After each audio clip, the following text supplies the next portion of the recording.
Olá, vamos à nossa reflexão de hoje, Livro dos Espíritos, questões 55 a 58, Pluralidade dos Mundos. Sobre esse tema, Kardec começa perguntando se todos os globos que circulam no espaço são habitados. E antes da gente ir para a resposta propriamente dita, a gente percebe que os espíritos eles respondem com uma provocação filosófica que convida o leitor ao uso da razão, do raciocínio, da inteligência e do conhecimento que tem. O convite, nesse sentido, é para que façamos a nós mesmos a seguinte pergunta: será que estamos sozinhos no universo? Quem nunca se fez essa pergunta? Quem nunca olhou para o céu estrelado e se perguntou o que será que tem lá? O que essa imensidão esconde? Pois é, uma certeza a gente tem: o universo é infinito. E existem nele bilhões e bilhões de planetas e estrelas. Isso me fez lembrar de uma frase de um filósofo contemporâneo. Ele diz o seguinte: se Deus criou tudo isso, esse universo, com todos esses bilhões de planetas, estrelas e galáxias, e só o planeta Terra é habitado, Deus não conhece nada sobre a relação custo-benefício. É uma brincadeira que ele faz a respeito disso. Mas aí, a gente se colocando para pensar, a gente verifica que realmente a possibilidade de nós estarmos sozinhos no universo é muito remota. E aí, num primeiro momento, a gente percebe que só pelo pensamento, só pelo fato de nos fazermos essa pergunta e com o conhecimento que temos, a gente já chega à conclusão de que não, nós não estamos sozinhos no universo. E que certamente outros planetas são habitados assim como o planeta Terra. E aí vêm os espíritos e nos confirmam esta informação. E eles vão além, eles dizem que a crença de que só este pequeno globo, só o planeta Terra tem o privilégio de ser habitado por seres racionais, reflete aquilo que temos ainda bastante forte em nós, que é o nosso orgulho e a nossa vaidade. E aí é fundamental que a gente observe dois pontos que até parecem contraditórios entre si, mas é importante que a gente saiba o quão pequenos somos em relação ao universo e o quão grandes somos quando pensamos na nossa capacidade de realização, na nossa capacidade de criação e nas infinitas oportunidades de evolução que temos através das reencarnações. E pela reflexão desses dois pontos, nós aprendemos que com a humildade, ou seja, com o reconhecimento de que pouco sabemos, essa humildade combinada com a nossa fé, a confiança em nós mesmos, a confiança na nossa capacidade de realização, nos deixa claro que temos à frente um universo de conhecimento, de entendimento e de evolução ainda a explorar. E toda condição e possibilidade para isso. Basta que façamos a nossa parte, basta que nos empenhemos e basta que tenhamos boa vontade para que cada vez mais possamos crescer em entendimento, em conhecimento, em aprimoramento moral e tudo aquilo que nos traz alegria, felicidade, verdadeiramente. Uma outra questão abordada por Kardec se refere à constituição física dos diferentes mundos. E aí, a gente, considerando a infinitude e complexidade do universo, também é fácil imaginar que os diversos mundos possuem constituições físicas diferentes. E, do mesmo modo, os seres que os habitam também têm constituição material e organização diferentes. Até porque tal constituição e organização devem ser adequadas ao planeta em que o espírito vá reencarnar. E, claro, de acordo com as necessidades evolutivas do espírito reencarnante. Nesse sentido, vale lembrar que somos espíritos em processo de evolução e a cada reencarnação avançamos um pouco mais nesse caminho. A gente lembra ainda que o nosso corpo material é um instrumento de evolução.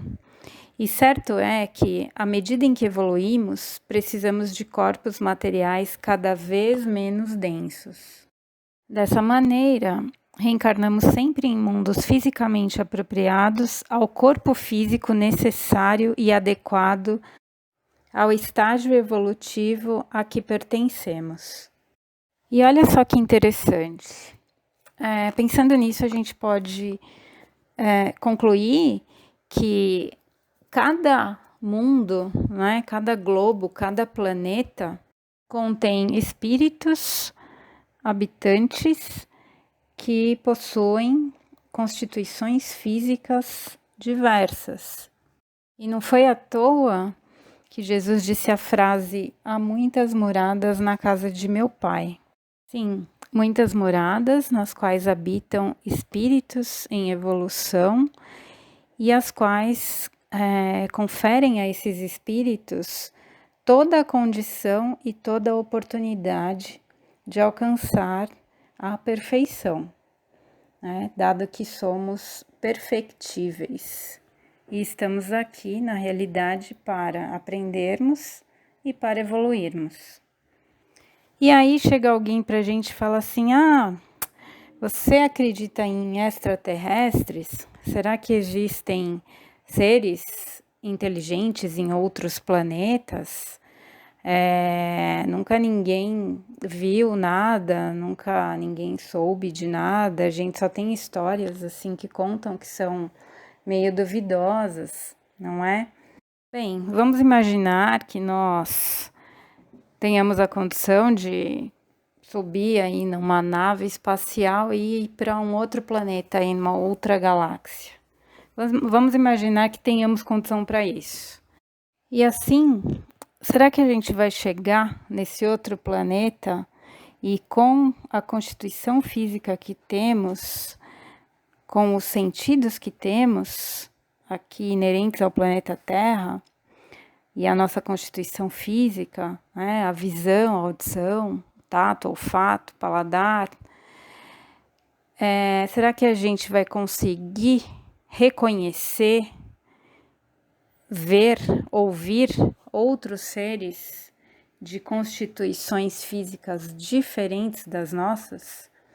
Vamos imaginar que a gente vai parar num planeta chamado de mundo feliz, onde as constituições físicas são bem mais leves, bem menos densas do que as nossas. Será que a gente vai conseguir enxergar esses espíritos? É uma hipótese bastante improvável.